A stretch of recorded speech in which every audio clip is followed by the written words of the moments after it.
All right, welcome back to the Gritty Business Podcast. My name is Matt Moline, and today I am honored to have Mark Matthews, who is one of the owners and founders of On the Clock, which is a time management software company that is actually located right in our backyard here in Michigan. Mark shares a lot of details in this interview, talking specifically about what it takes to actually run a business of this nature, specifically running a tech-centered business, which usually has a high employee turnover rate. He's able to not only retain employees, he's been able to sell the company forward, keeping employees for long term, as well as making very happy customers. These are all things that you need in order to be a successful business owner, but even more so in a very competitive industry like a software as a service company. This is a great interview. I'm really excited to share this with you, so stay tuned.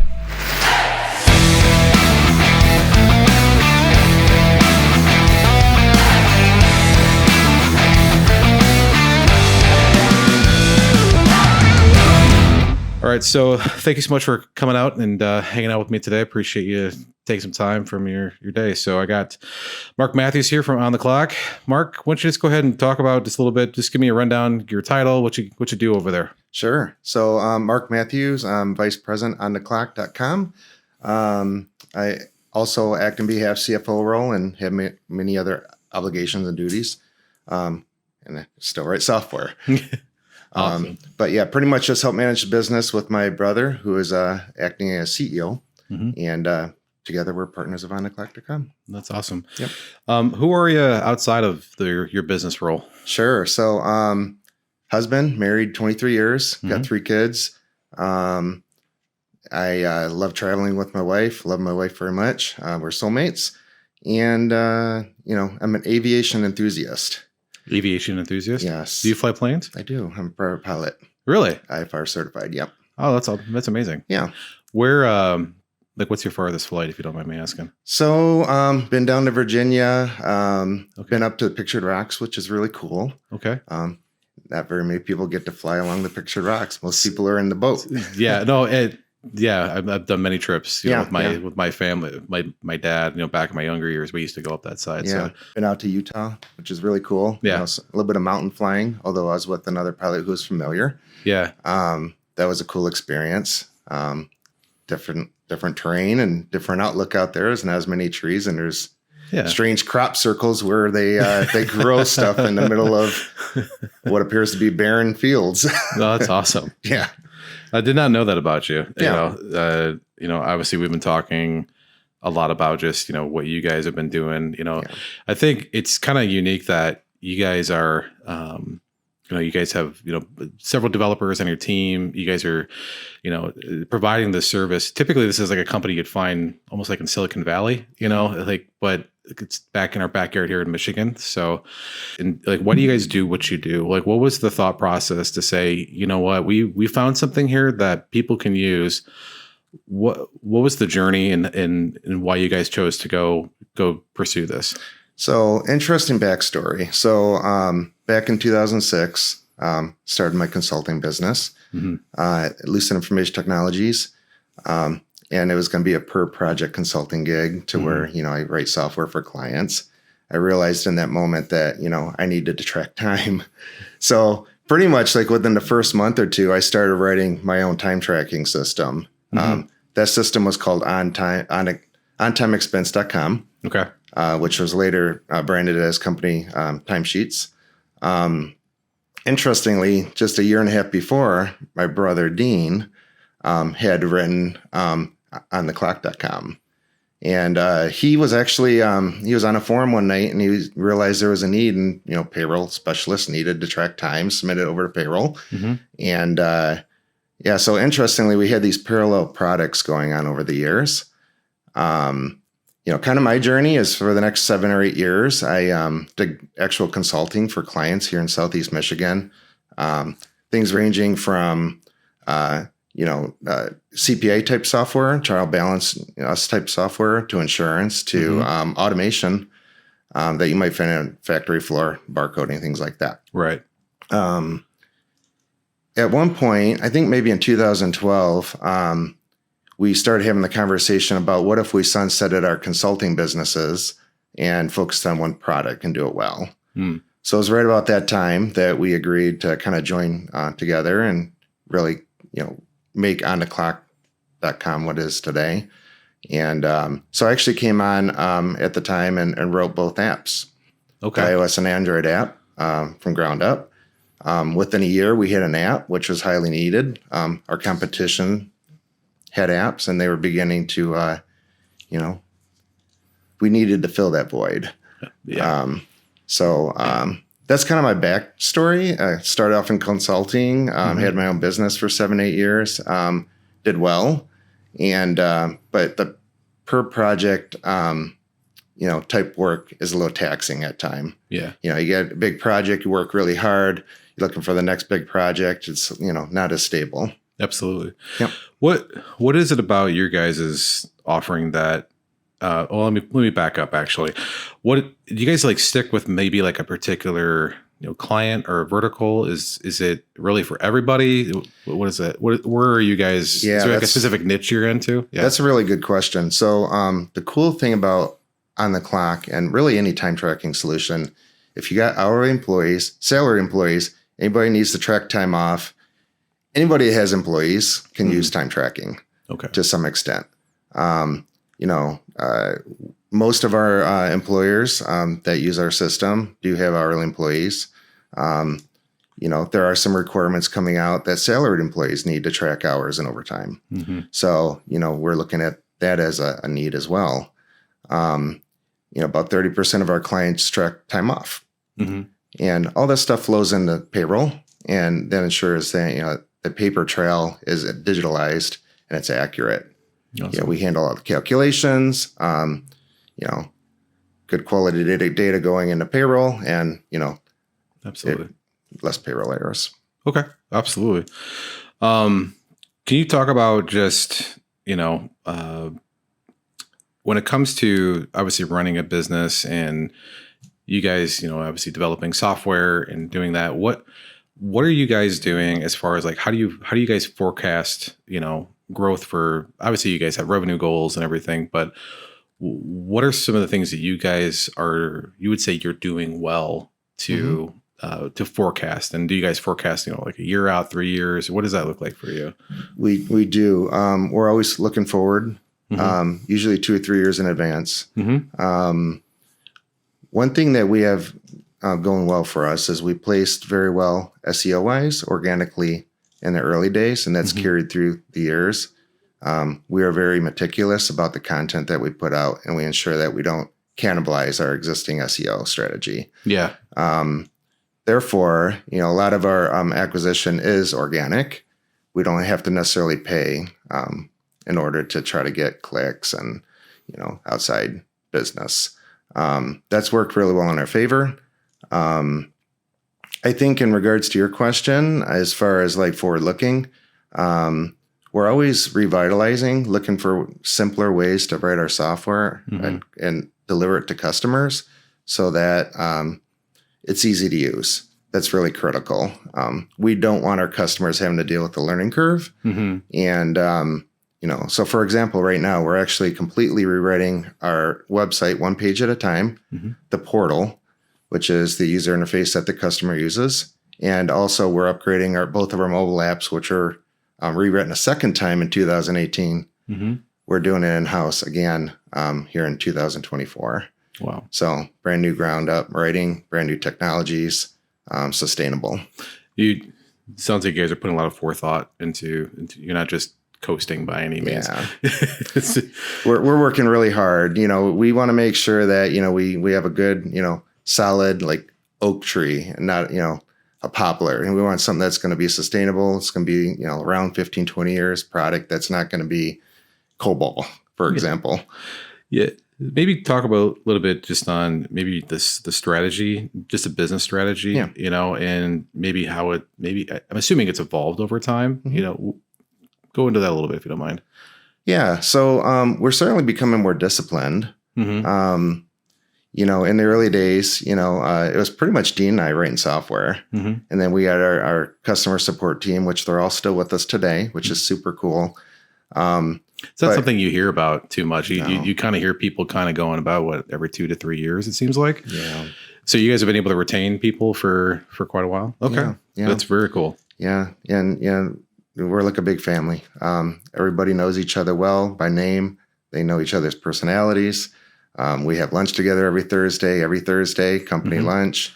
It's just very enjoyable atmosphere. Awesome. Yeah. So, I'm assuming you guys got, especially being in tech, we're in the same world. You got to constantly innovate. How are you guys building your team and, cultivating that culture of just staying innovative and staying ahead of the curve? What are some things that you guys have seen that have worked well? Well, fortunately, it starts with our team, right? So we got to have people who are doers, people that love to commit and, stick with good and hard times. But also people that love to learn. Fortunately, we have a great culture that invests in those types of traits. And we've been really fortunate to have found those types of people. Our retention is, excellent. We have basically zero turnover. I think part of that is because we're a people first organization. Yeah. And we really invest in our people and their personality and who they are. Yeah. We've seen that too. We've been able to have like a higher retention, than I would say like competitors. I can't speak for anybody else, but it does come from the head down as far as, retaining people and people wanting to have a good place to work. So to achieve that, that's a big success, especially in today's world where it seems to be the commonality is as well. If you're not happy where you are, every 2 to 3 years, try to move to a different company and jump. There's not much loyalty anymore. It's crazy. So to say that you've retained people is fantastic. Now, let's be honest. Turnover in the tech industry is really costly. To bring on a talented person, get them up to speed, it can take months. I would argue it'd take probably a good full year to fully get them going. Yeah. And even, with our support staff, I mentioned they've all been with us day one. We do our very best to ensure that everybody is compensated well. We want them to have the best life possible for the position and not have to look elsewhere. Absolutely. And so, kind of my point is like a CS specialist or a support specialist. It can take upwards of a year for that person to become well-versed in our software and to be able to convey that information to our customer in a natural way. So, we really pride ourselves in just trying to be people first. Absolutely. I know you guys got, like everybody's got competitors and stuff, but what are maybe some key challenges that you guys face on a daily basis, or maybe just your industry faces on a daily basis? Let's go into that a little bit. Yeah. So I think the biggest thing is just remain compliant, with upcoming labor laws and things like that, ensuring that we can handle the types of calculations for overtime and other things that the Department of Labor are requesting for time tracking. Technology is a big space too. We want to make sure that we're secure. There's a lot of threats out there on the web. There's always people looking for different ways to, get in the back door of software. So security is really critical to us. And it's really just constantly looking at those outside forces and just trying to reinvest to make sure that, our services has as much uptime as possible for our end users. Because obviously that's in our world too, is as far as we're talking cybersecurity in those terms. And you're right. We've seen the attack on small to mid-sized businesses, and it's increased roughly about 600% since 2020. I'm sure you guys have seen a lot of the stuff that's gone out there as well. But one of the biggest things that we've noticed across the industry is that the downstream attacking a specific, software. Obviously, that's front of mind for you guys, like we were just saying. But what are some of the things that you've seen? And obviously, what are some trends? I'm just kind of curious of what other trends and things that you guys have seen in that realm. Sure. We've seen people try to use our system as a delivery tool for links and things like that. Just different creative ways. And I think that could be as email or as SMS or things like that. Mm-hmm. Fortunately, we have protections in place to prevent that. Right. But we log these things. We kind of have an understanding if there's something abnormal, and we can generally shut the service down to prevent that type of stuff from occurring. Mm-hmm. Also we have different. We're with AWS, so we have different visibility into activities. Normal, abnormal. Right. Is somebody trying to hammer our backend API? Maybe do a denial of service. We can stop that traffic. Absolutely. Yeah. No, it's definitely something that every small business definitely needs to be it needs to be front of mind, because it is continually increasing. And it's cool to see that you guys have, because there are, like you said earlier, there's a lot of software companies out there, but I think there's very few that actually do it right. Yeah. And they'll design a software, but is it really being maintained? And when you look at an offering, you need to really consider those things, like what are they doing to protect not only themselves but also you from any type of downstream attack coming.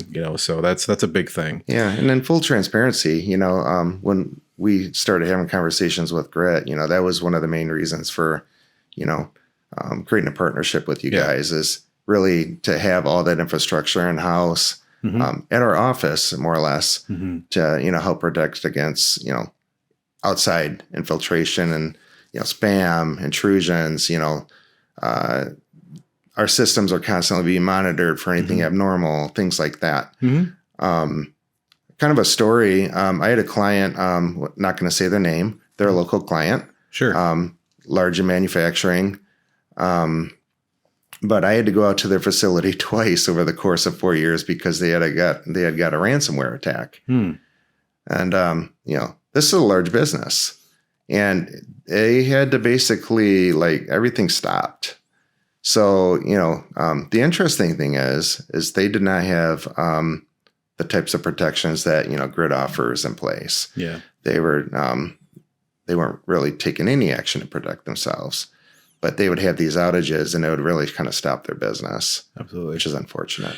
Yeah. Well, it's not necessarily the stoppage of work. It's also whatever type of money that was potentially loss of reputation, and we've unfortunately seen businesses actually have to close their doors because of it too. So no, it's crazy. I want to look at and pivot just here a little bit, but looking at your guys' offering, is there any specific, success stories, or I love to hear more of have you guys helped businesses? I mean, I know you help businesses, but is there any stories that stick out to you that you'd like to share? Success stories. Woo. I mean, we have 18,000 customers. It's hard to pick a success story out of all of them, because I consider them all a success. I think one really cool story is, I get two stories. Okay. So there's an AT&T reseller. And they had actually chosen On the Clock to, basically handle their 30, 40 plus stores. We were able to, basically track their employee hours for all of those employees at all those various retailers. And, that was a really exciting, situation, because it wasn't just one company. It was all these retail storefronts that were using us, but it was all the same company. So that was kind of a cool, experience there, and meeting their individual expectations. But another one too is a nationwide trucking company that, decided to integrate with us. And now they got 1,200 plus employees with us. Super cool situation. But they actually liked On the Clock so much, they integrated with our backend API, their CRM software and their time tracking. They actually wrote their own software to be able to talk to us, which is really cool. Is that something you typically do? Is have an API available? Is that something that's, I'm not sure if it's on. Yeah. We do have API available. Okay. Technically, it's not publicly available. That was my next question. We use it for our own internal applications, but we wanted to support this partnership. So we open it up to this candidate. But we are actually, part of this rewrite is we are writing an API first application, both web and mobile will be talking to the same public API that all of our customers will also be able to utilize. Oh, wow. So, that should really open up a lot of channels for us to integrate with other platforms and platforms that integrate with us. Very cool. Yep. What other maybe core values or principles, kind of getting back onto, because a company's not really, it's obviously there's specific services and offerings that they have, but it really comes down to the individual people, that we've noticed that makes a great company. Mm-hmm. You've talked about, the ability to retain people is a huge testament. That's one of the things we always look for too, is like, if there's a company that has high turnover, why is that? There's a leadership issue when it comes to that. But what are maybe some values or principles that you as specifically as a leader, and maybe even your brother, maybe what are some things you guys live by that maybe have helped push you guys, in the direction that you guys have gone? Yeah. We don't take a top-down approach. Mm-hmm. We rely on our people to advise us on what we should be doing mm-hmm. and when we should be doing it. Of course, we make the final decision on when to do that and if we should do it. But, we really we empower everybody. Mm-hmm. We want everybody to have a voice in the business. It's more of a bottom up than a top down. And really, other than that, we do events all the time together. Mm-hmm. We do charitable type events, half a dozen of them a year. Might be dinners at charities, might be golfing. We just hang out. Yeah, those types of things are definitely important to get outside of the normal, four walls of the business and do that. It's something we do too. Yeah. And it's great because you just see a completely different side of people, and it really does build company culture as well. So that's one thing that we've seen. You talk about your customers, customer centered, as far as your approach. Do you have ways of actually like tracking success? What are some of the things that you guys have done? Obviously, you're a software company, so I'm sure you got a lot of data. We do, but I love to hear just what you guys are actually measuring and how you guys track success, other than like the normal, like, yeah, we like you, here's a 5-star review. But what are some of the granular things that you guys are doing? Yeah, that's a really good question. I mentioned earlier that we're starting to mature mm-hmm. as a company, and a lot of that is our discipline. Mm-hmm. we kind of have a model of measure everything. So, that could be something as simple as, we had X number of signups this month. These are our activations. This is like, how does this compare to like prior period? Mm-hmm. Very simple stuff there. But really what we try to focus on is just delivering white glove service to everybody. Yeah. We generally have an hour turnaround time for responses mm-hmm. Via email cases. We have our chat, as well as voice call and SMS. Yeah. But all of those things, we don't really request for reviews, mm-hmm. but people generally volunteer. So we have various platforms where people leave, testimonials and reviews. Mm-hmm. And that's one of the primary ways that we gauge, kind of what's going on in the street. Mm-hmm. We hold a 4.7 star review out of 5 stars, which is pretty impressive in the industry, I think. Mm-hmm. And a lot of customers know our people by name. So, that's awesome. And we just have that genuine relationship with end users. So let's talk about scalability of that. Customer by name. Yeah. One of the things working with any company is a fear, as far as a customer fear, is like, well, you're going to get bigger because obviously you want to grow, right? So how do you maintain that customer centered approach and basically still giving that smaller company, treatment, but as you scale? Yeah. So one of the major improvements that we made over the past 2 years is we went to Salesforce. Prior to that, we were using a product called Freshdesk, which was a ticketing system. Mm-hmm. Worked really well. Mm-hmm.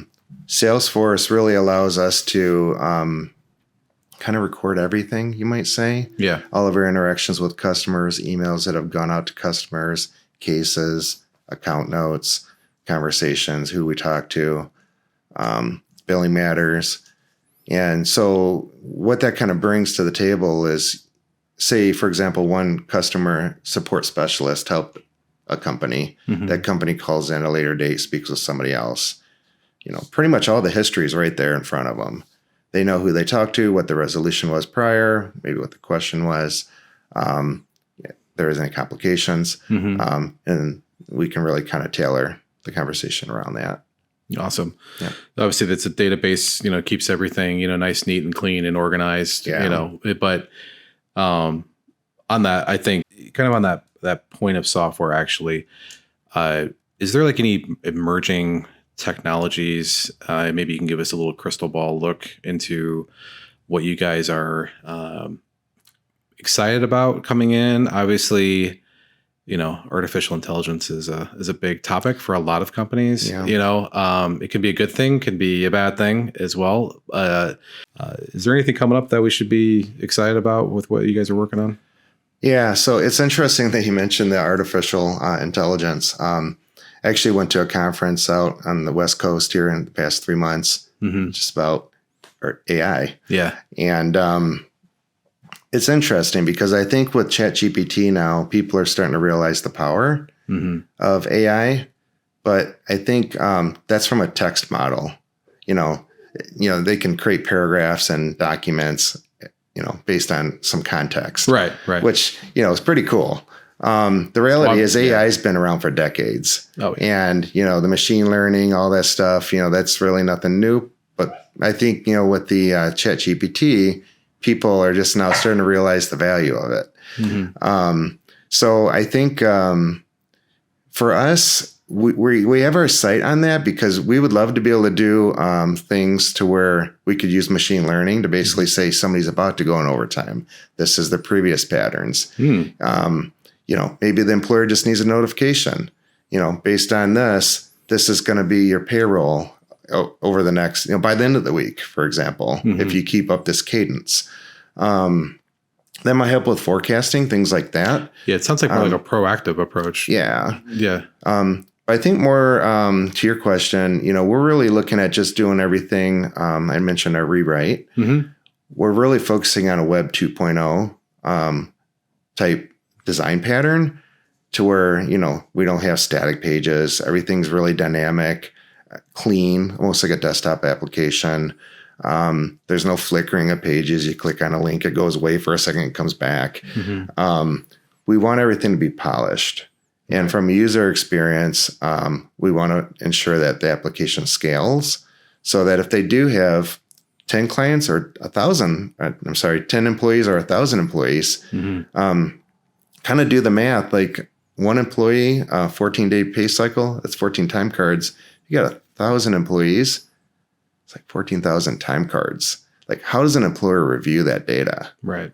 So we want to ensure that our system works not only for a one-person account, but also for like 1,000-person account. Wow. And part of that is architecture and ensuring that Web 2.0, just really dynamic screens that load as necessary are part of that architecture. Is the idea that you're basically going to create that single pane of glass, no matter if you're a 10-user company or 1,000-user, or does it look different between the two at all? Our goal is to make this one product fit all. Wow. And it just scales. Okay.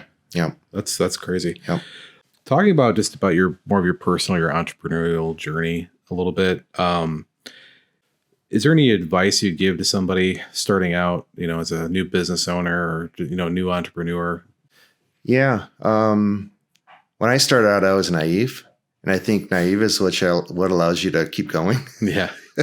True. Because if I knew everything I knew then and all the obstacles, it'd probably be difficult to do it over again. Yeah. Building business is hard. It's not something that happens overnight. A few lucky people make it happen overnight. Just being in the right place, right time, right contacts. The name of your company is grit. I always say I got a lot of grit because I've seen thick and thin, been through a great recession, held on to commercial buildings during that time, paid all the bills and, still sustained. That's a hard thing to do when you're looking around and seeing everybody else foreclosing.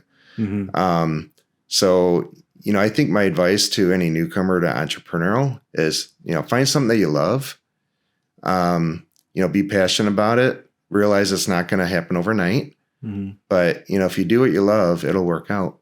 Okay. Yep. No, that's good. Is there maybe a particular lesson that you've learned or insight that, that stuck with you over the years? I think just always invest in yourself, never stop learning. It's kind of an analogy of somebody who works their entire life and then they retire and they find themselves on the couch and then kind of deterioration occurs. Yeah. I look at, even during, your work days and, in your prime, you always got to be learning, because when you stop investing in yourself, it's a decline. Yeah. So it's really critical to take every opportunity just to listen to what people are saying, take some insight from them, look at other things that maybe aren't necessarily your main discipline, but those little things will kind of contribute to overall success. I love that. Yeah. Good. Any last notes or anything that you'd like to share? No. Well, there is one thing. So I mentioned earlier I was private pilot. Mm-hmm. Kind of an analogy, one of the things that they kind of hammer into you as you're going through pilot training is takeoffs are optional, landings are not. Mm-hmm. Right? It's not like a car where you pull over on the side of the road and you call the tow truck. Right. And then also always have a plan B. Yeah. So kind of my analogy on that is, in America, there's an airport every 10 or 20 miles. So consider that you're going from here to, say, Tennessee for a weekend. As pilots, we're taught not just to focus on the target. We're focused on the journey along the way, because any given time you could have some emergency, a weather incident, somebody doesn't feel well, maybe need fuel. Mm-hmm. So you got to look at the various trajectories along the way to make sure that you actually can get to your destination. Mm-hmm. Should something go unexpected. Yep. Business is exactly the same way. Mm-hmm. Things don't always go as planned. So always have an out or trajectory on the sideline that you can defer to and kind of pivot is really critical. Absolutely. So that's probably my one takeaway, maybe for a new entrepreneur. Yeah. Is don't focus on the actual target, but focus on the journey. Absolutely. That's good. Yeah. Well, Mark, I seriously enjoy hearing everything that's going on with you guys over there. It's been cool to partner with you in the way that we have. And, hearing just the success and the growth of what's going on, being able to be in your offices, and actually even the fact that we wear the same colors, the black and orange, I thought was just, I know, it's great. It's been really cool. So I'm seriously glad I've gotten to know you, in the time that we've been together. And honestly, I thank you for taking some time and coming out here. So. Yeah, I appreciate the invite, man. This is a lot of fun. Yeah, absolutely. Cool. Well, thank you very much. We'll end on that.